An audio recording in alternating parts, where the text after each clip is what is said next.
According to Data USA, only about 0.4% of the computer, engineering, and science occupations was made up of Native American, Alaska Native, and Native Hawaiian and Pacific Islander peoples.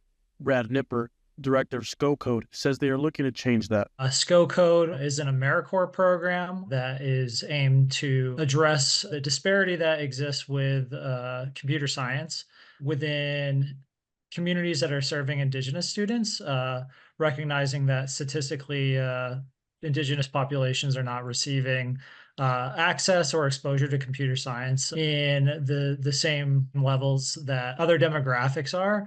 So not only are we trying to do this through our service opportunity, but do it in a culturally responsive way. We partner typically with many schools serving Indigenous students, but also work with community-based organizations for about a 9.5 to 10-month term of service to provide them basic teaching skills to facilitate activities for those students to provide culturally responsive computer science throughout their term of service. So the members are getting not only exposure and experience within teaching and computer science as well, but then obviously the students are getting access to those lessons. Elliot Pfeiffer, a member of SkoCode, talked to me about his experience. My experience with SkoCode has been great, especially with all the training and the professional development exposure they have provided.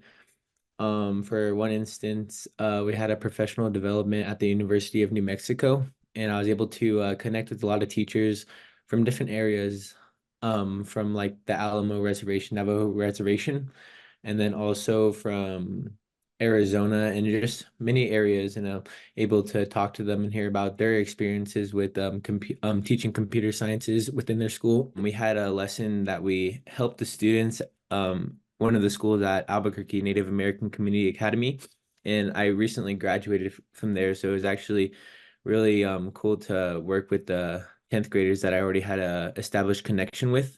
So, what's the importance of exposing people to computer science at a young age? Corey Ashley, cultural technologist at SkoCode, says it's to put them on an equal playing field. If they are in like a high stakes situations like me, took that intro to CS class and everybody already knew how to code. I don't know why they're in the introduction to CS class, but that's how it was. And I ended up already on academic probation, my first quarter in college, like, okay, like I got to figure out how to stay here. So it's just easier, I think, if Indigenous students are exposed to CS and what it means and the ins and outs of it. So they're not, terrified. It's not something they hear like, okay, computer science is like quantum physics. It's like, no, it's just a different way of thinking. And that's what we sort of go into in the SkoCode orientation, talk about computational thinking, breaking down what an algorithm is, because when you sort of first hear that, it sounds scary, but when you sort of like just are grounded in like, indigeneity and the way we understand things, it's not that scary. So I think it's to build a foundation for Indigenous students so that they're prepared with for whatever they kind of like decide to do with their lives, whether that's academia or whether that's a career, or whether that's something for the community, CS can be done anywhere. You just need a laptop, and remote work's the thing now. So remote work could take off on reservations and in rural communities.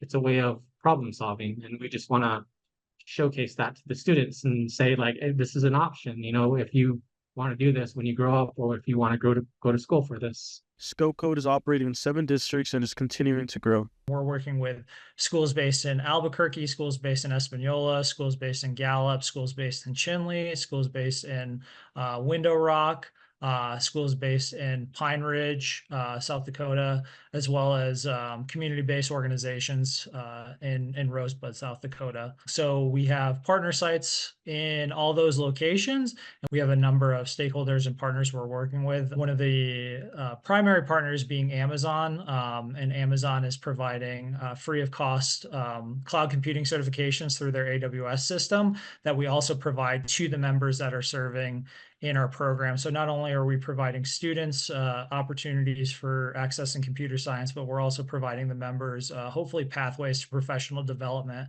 whether it be through teaching or whether it be through computer science or again, just post-secondary opportunities through the AmeriCorps benefits that are provided through that program. For ICT News, Daniel Herrera.